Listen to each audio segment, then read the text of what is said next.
Elena Martinez sat at her kitchen table at 11:47 p.m. on a Thursday, reading the same HOA email for the sixth time, not because she didn't understand it, but because she was mentally cataloging every procedural violation it contained, and there were 9. Quick note before we begin.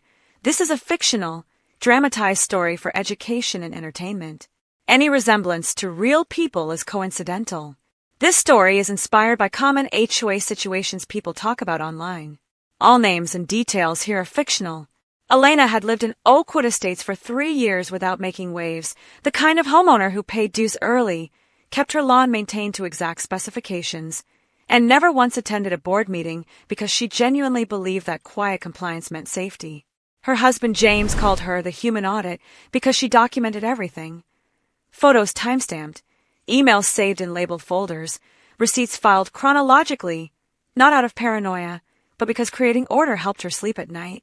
What Elena's neighbors didn't know was that before moving to the suburbs, she'd spent 12 years as a legal assistant at a firm specializing in municipal law and real estate disputes, which meant she could read a CC&R document the way most people read a menu, understanding exactly which clauses had teeth and which were decorative language that sounded official but meant nothing enforceable. The email that landed in her inbox that Thursday afternoon came from Patricia Henderson, the HOA president who'd held the position for 6 consecutive years and treated the role like a fiefdom rather than volunteer service. And it informed Elena that her backyard vegetable garden violated Section 7.4 of the community guidelines and needed to be removed within 14 days or face a $500 fine, followed by daily penalties of $50. Elena read the citation 3 times, then walked to her backyard where 8 raised beds grew tomatoes, peppers, herbs, and lettuce in neat organized rows behind a 6-foot privacy fence that made them invisible from the street or neighboring properties. She photographed the garden from every angle, then returned inside to pull out her copy of the CC&Rs. Not the summary document the HOA mailed to new residents, but the full 83-page legal covenant she'd requested from the county recorder's office when they first bought the house. Section 7.4, titled Landscaping Standards, prohibited commercial agricultural operations, livestock, or outdoor structures visible from common areas or adjoining properties that materially detract from community aesthetics. Elena's garden was none of these things. It wasn't commercial, it wasn't livestock, and every raised bed sat completely hidden behind the privacy fence that the previous owner had installed with written HOA approval in 2019. She drafted a response email that same evening, 3 paragraphs explaining that her garden complied with the covenant language, citing the specific subsection about visibility, attaching photos proving the garden couldn't be seen from any common area, and politely requesting clarification on which specific provision she'd violated. Patricia's response arrived the next morning. The board has determined your garden violates community standards. The violation stands. Remove it or face fines. No citation, no legal reference, no explanation, just a declaration that felt more like a royal decree than a property governance decision. Elena called an attorney that afternoon, not because she planned to sue, but because she needed to understand exactly what procedural requirements governed HOA enforcement actions in her state. What she learned during that 30-minute consultation transformed everything. Attorney David Park explained that under state law, HOAs couldn't impose fines without following specific due process steps. Written notice citing the exact covenant violation, opportunity for the homeowner to respond in writing, a hearing before the board if requested, and a formal vote recorded in meeting minutes. Patricia's email had skipped every single step. Even more critically, the state's Homeowners Association Act required that any enforcement action be based on a legitimate interpretation of the recorded covenants, not arbitrary board preferences, and any ambiguity in covenant language had to be interpreted in favor of the homeowner. Elena asked one more question. What happened if a board president imposed fines that violated these procedures? David's answer was precise. Those fines were legally void. The homeowner could sue for declaratory relief. And if the board's actions showed a pattern of arbitrary enforcement or targeted harassment, the homeowner could potentially recover attorney's fees under the state's anti-SLAPP statute. Elena thanked him, paid for the consultation, and went home to do what she did best, methodical research. She submitted a public records request to the HOA management company for all enforcement actions taken in the past 3 years, all board meeting minutes and all architectural approval decisions. The management company, required by law to comply within 10 business days, sent her a PDF containing 247 pages. Elena spent an entire weekend reading every page, highlighting, cross-referencing, and building a spreadsheet. What she found was a pattern, so clear it looked almost intentional. Over 3 years, Patricia had initiated 63 violation notices. 47 of those targeted properties owned by women, people of color, or young families. White male homeowners in the community had received exactly 3 notices in the same period, all for objectively verifiable violations like parking commercial vehicles on the street overnight. Elena's next-door neighbor, a retired white couple who'd installed an 8-foot decorative metal fence without approval, had never received a single notice despite that fence clearly violating the architectural guidelines. Meanwhile, a black family 2 streets over had been fined $800 for painting their front door navy blue instead of the approved black, even though the CC&Rs specified only that exterior colors be harmonious with neighboring properties without defining an approved palette.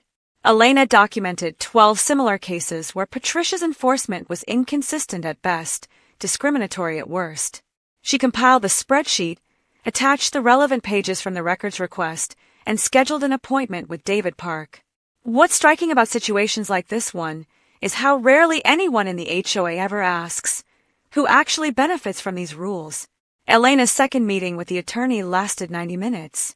David reviewed her documentation, asked clarifying questions, and then leaned back in his chair with an expression that was half impressed, half concerned.